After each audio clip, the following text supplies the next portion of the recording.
Good afternoon, YouTube, and welcome to the Piper Report. Crazy Aunt Nancy's at it again. The woman who should be in a psych ward, who I've said should be in a psych ward for months now, is once again making another idiotic and hypocritical statement. She blames Bannon for the clashes that happened in Charlottesville. She blames Bannon for the deaths of 3 people. She blames Bannon for all kinds of white supremacy that happens in the country. I mean,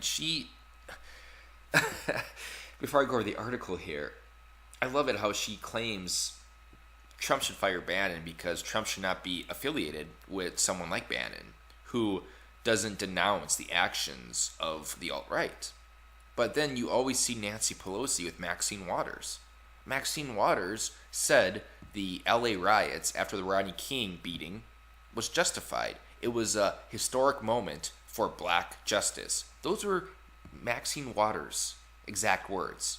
Historic achievement for for justice for the black community. Yes, over 50 people died in the LA riots. Over 1,000 people were injured in the LA riots, and over $1 billion of property damage happened during the LA riots. What's more, one of the people that was killed was a truck driver. He was pulled out of the truck and he got his head smashed in with a rock. And Maxine Waters did not denounce the people who did that at all. So I can't see Nancy Pelosi really meaning anything she says here, as long as she keeps on affiliating herself with Maxine Waters. But it is funny watching those two give a press conference together. I mean, they could have their own sitcom together, just 2 idiots hanging out. But yeah, hypocrisy is so prevalent on the left, especially congressional Democrats. I mean, congressional Republicans are also hypocritical, but congressional Democrats give it a whole new level of hypocrisy. It's truly insane. House Minority Leader Nancy Pelosi, who should be in a psych ward, said Monday that the race-based clashes in Virginia this weekend should lead to White House Chief Strategist Steve Bannon's firing, blaming the former media executive for what she said was President Trump's weak initial response. Mr. Trump's weak initial response, okay. Again, I have a video on my channel that they were trying to argue that Donald Trump is not denouncing the actions of white supremacists fast enough. Apparently, if something bad happens, this case, the last video I'm talking about, it was over anti-Semitism. It was like a Jewish holiday or something. And they were mad that Trump didn't denounce anti-Semitism on that day. And it kind of made me wonder, so when something bad happens, Trump has to denounce it in a certain time period. He has to denounce it right away within 24 hours. If he doesn't, then he supports that. So for example, if he doesn't denounce anti-Semitism right away, he is an anti-Semite. Is that the argument that they are making? Do they actually listen to themselves? Do they actually hear what they are saying? I sometimes wonder if they just talk without thinking, because it seems like it. It really, really, truly seems like it. Mr. Trump delivered a forceful denunciation of racists on Monday, but his critics continue to chide him for his Saturday response to the clashes, which left 1 woman dead after a car plowed into a crowd of counter-protesters. Authorities have charged the man they say was motivated by white supremacist beliefs. In his initial response, Mr. Trump said all sides needed to cool down, but those on both sides of the political spectrum said the president should have directly called out neo-Nazis and other white supremacists who were marching in Charlottesville to defend a statue commemorating the Confederacy. Okay. Where to begin? It's not just white supremacists that are causing all this violence, all these assaults, all this riots, all this civil disobedience. It is all sides. Black Lives Matter, Antifa, the violent alt-right. So what Trump said was right. It's not just that, okay, how can I say this without saying I'm defending the actions of the riots here? It's not just because some white supremacists one day got bored and decided to go out and cause a riot, caused a violent protest. their reactions were in reaction to the actions of people like Antifa and Black Lives Matter, who both were there at the rally, at the riot. Antifa always tries to start fights with people. So Trump is right when he says all sides need to cool down. It wasn't just like it was just these alt-right people there. They automatically start rioting. They had resistance from people like Antifa, from groups of people like Antifa. So he's right to say that. They need to calm down. Now, I'm not justifying the actions in Charlottesville, but a reason, it may not be a huge reason, but there is a reason. I know for some people, definitely, they feel that their actions are in response to the actions of groups like Black Lives Matter and Antifa.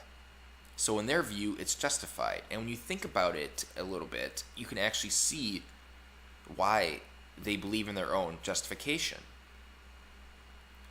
It's always a response for most of these people. There are some people now who are hardcore KKK members, white supremacists, that want to go out and they want to cause damage and they want to hurt others. And there's no defending that. But a lot of people, even on the left too, a lot of their actions are all from resistance or from responses to the actions of those who they disagree with on a political spectrum. So that is important to keep in mind. This isn't the fault of white supremacists. This isn't just the fault of Antifa or Black Lives Matter. This is everybody. If everybody together. So it should not be conflated to assume that it's just the right that is dangerous, is the right that causes, is the right that should be labeled a domestic terrorism group. Because if they are domestic terrorism, then Antifa surely is. Then Black Lives Matter surely is. Then the Muslim Brotherhood surely is. These are groups that are all the same. They just have different ideologies. It's important to realize this. On this too, defending a statute commemorating the Confederacy. It was commemorating Robert E. Lee, who is considered one of the greatest generals in American history. And not only that, after the Civil War, he lived in the North and he worked with the Northern government.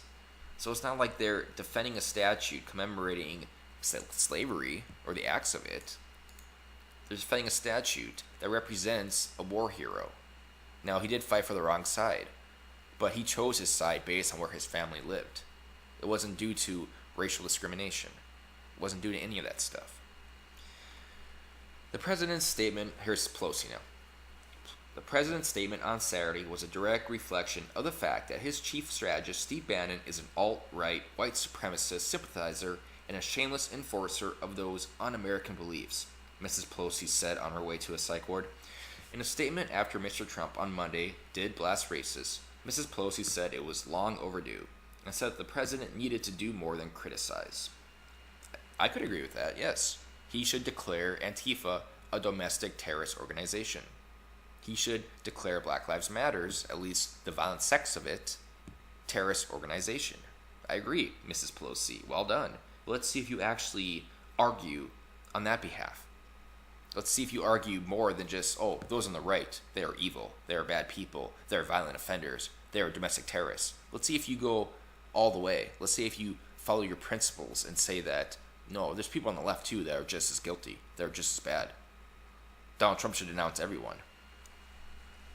If the president is sincere about rejecting white supremacists, he should remove all doubt by firing Steve Bannon and the other alt-right white supremacist sympathizers in the White House.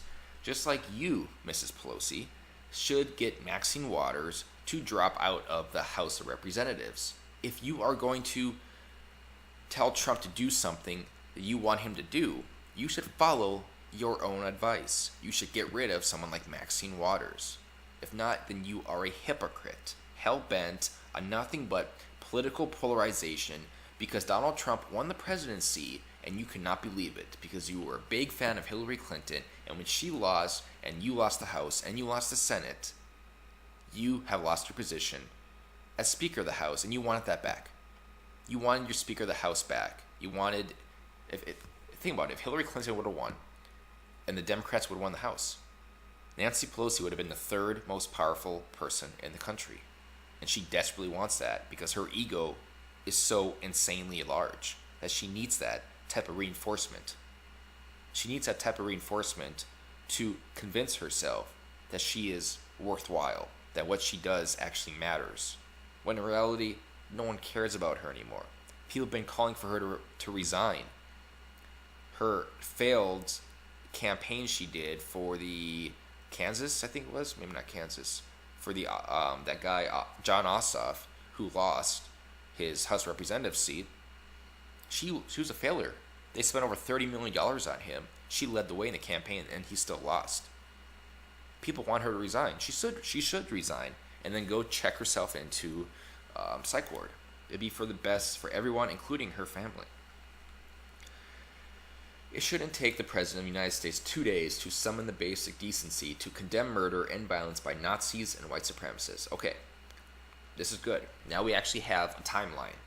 So, we know that Donald Trump has to denounce every single act of inhumanity within 48 hours. If he does not, then he has to fire anyone in his cabinet that may have any type of resemblance toward the atrocity that just happened. At least we have a timeline now. I thought it was 24 hours, but it looks like he does have 48 hours. But no, in all seriousness, this is a joke. Nancy Pelosi is a joke. I don't see how people can even still want her in the party.